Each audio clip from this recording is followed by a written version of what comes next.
Very good afternoon, everyone. I think it cannot be a coincidence that Zaruni was singing about traffic, and I'm going to talk about road congestion, long commuting, and urban mobilities.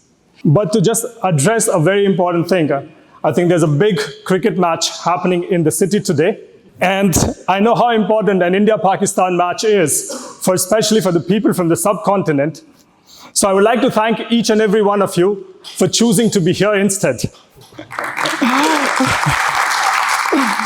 Yeah, but just to ensure that some of you guys are not sneaking glances at the scoreboard, let's start with a little trivia.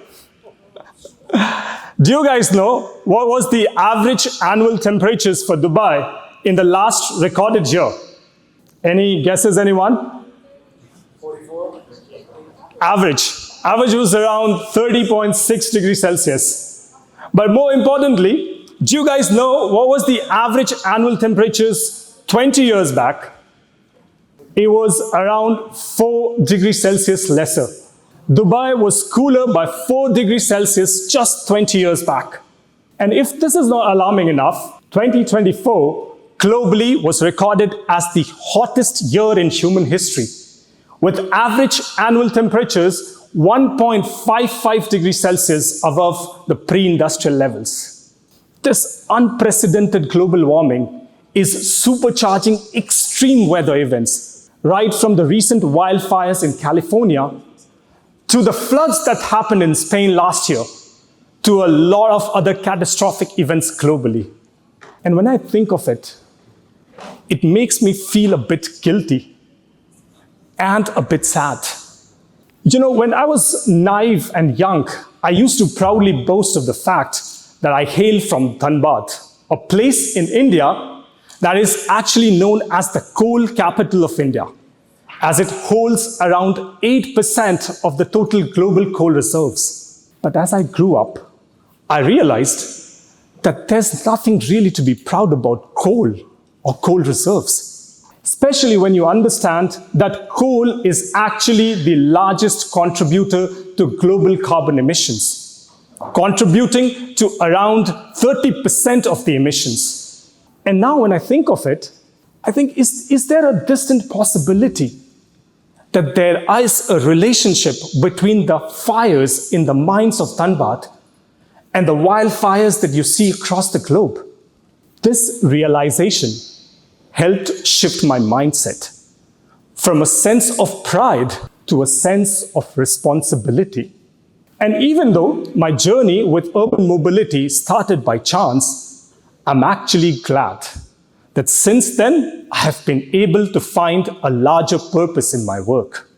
Urban mobility solutions like ride-hailing help reduce vehicle ownership. They help increase vehicle utilization. They help reduce congestion on the street, thereby reducing overall emissions. But road congestion, transportation is just one part of the urban mobility problem. In today's world, where we expect food and grocery to be delivered to us within less than 10 minutes, Marchetti's constant suggests that historically human species has had an average commute time of around 60 minutes daily. And this number has been valid till date and was valid irrespective of the evolution of the modes of transport. And in today's conversation, I'm going to talk about long commuting as a problem statement in urban living and urban mobility. But before I jump into discussing the solution, I would like to discuss the principle on which I have based the solution. And since we are talking about golden ratios, this is another simple ratio. It's called the Pareto's principle. I'm sure you guys would have heard of it. It's the simple rule of 80-20.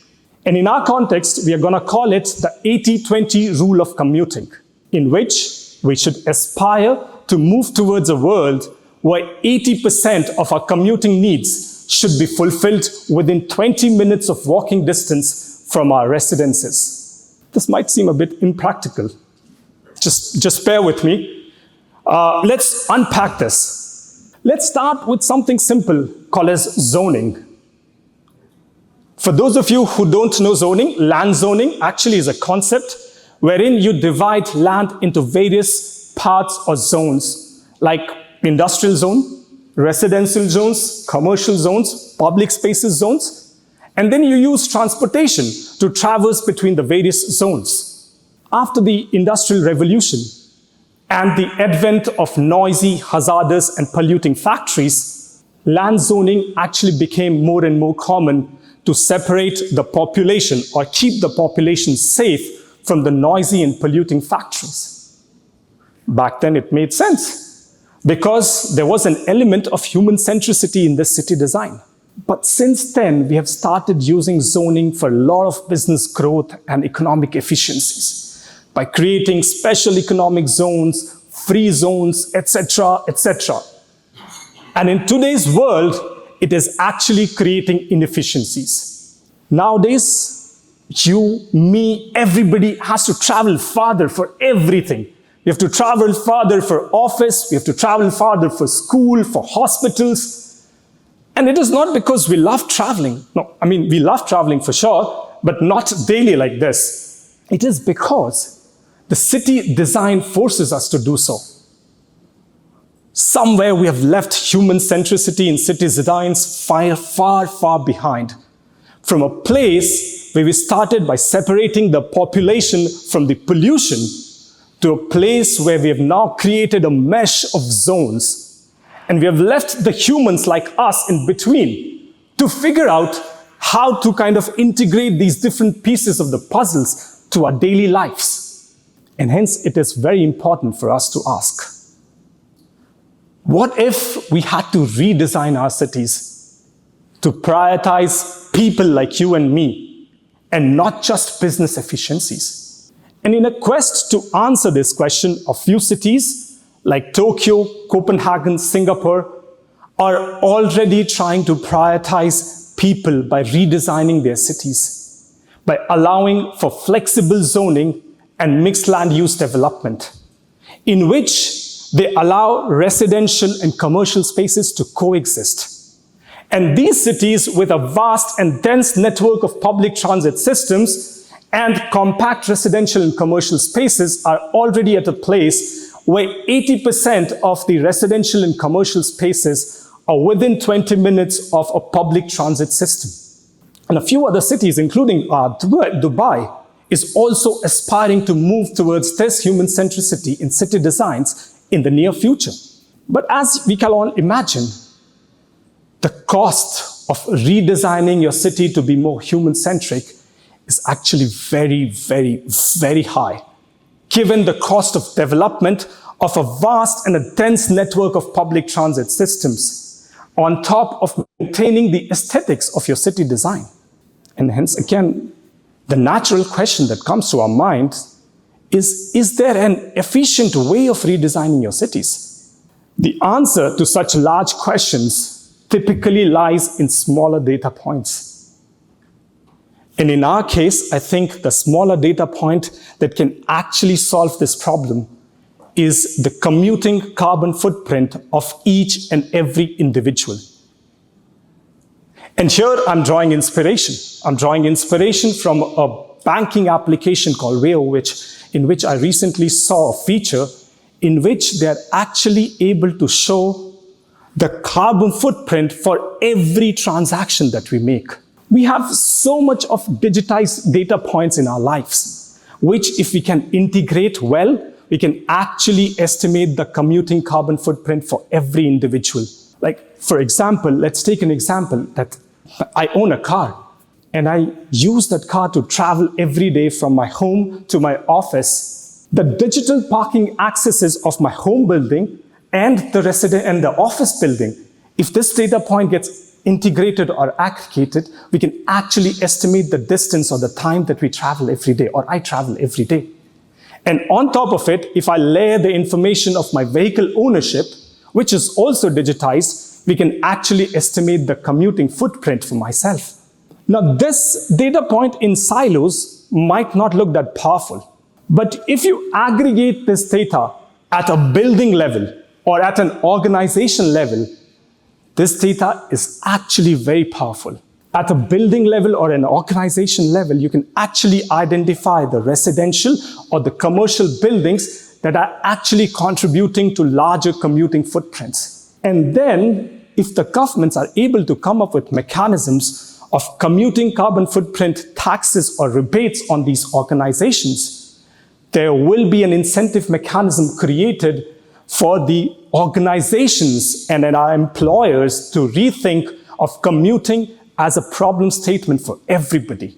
Right now, long commutes is only our problems, nobody else's. From my own personal experience, I can tell you that when I used to stay in cities like Delhi and Pune, and I used to travel every day, 45 minutes to 60 minutes one way, I used to think maybe long commutes is only, like in mega cities, long commutes is inevitable. You cannot just do away with it. But then when I chose to come to Dubai and stay in an apartment which was really like 5 minutes walking distance from my office, I realized that I had so much time for myself, like that I could spend on anything like my health, my family, my passion, but not just commuting. And to be honest, this is not just an anecdotal example. There are multiple reports that suggest that actually compact cities foster better living. And hence, it is very important for everybody, including governments and organizations, employers, real estate developers, everybody to realize of commuting as a collective problem. And when we actually start doing that, all these buildings that are actually contributing to larger commuting footprints, they will actually have to redesign themselves. They'll redesign into flexible mixed land use. Residentials will convert into residential plus commercials. And all the other important infrastructures which are contributing to larger commuting footprints will get divided and distributed evenly across the city. But this is just the transition phase. How does the future of urban living look like? I imagine that the future of urban living would be large megacities, which will be a cluster of many microcities. And each of these microcities will have a walking radius of around 20 minutes. Each of these microcities will be self-sustainable in a way that 80% of the commuting needs of the residents will be fulfilled within the 20 minutes walking radius of that city. Some of the other important features that I see, these microcities will also have affordable housing to bridge the pricing gap. These microcities will also have a well-developed network of sidewalks, very important. Sidewalks that promote cycling, walking, scooting, etc. And the entry and the exit point of these microcities will be very well connected by a network of public transit systems. But this is just the future. And before I conclude, I want to reiterate that the future of urban living or smart cities is not about vision. It is not about infrastructures only. It is actually about a mindset shift. It is about realizing that every extra minute spent commuting is a minute lost to our health, a minute lost to your family, a minute lost to your passions. Change begins with awareness. But this is no change. This is transformation. And for transformation, we need individuals, organizations, and we need governments. We need all of them to come together and take collective action. We have all the necessary data. We have all the necessary visions. What we now need is a collective will. A will to reshape our cities into spaces that prioritize you and prioritize me. And therefore, ladies and gentlemen, it is time to rethink. It is time to redesign. And it is time to rebuild our cities into more smarter, connected, and livable spaces. Because it is not just only a possibility, it is an absolute necessity. Thank you.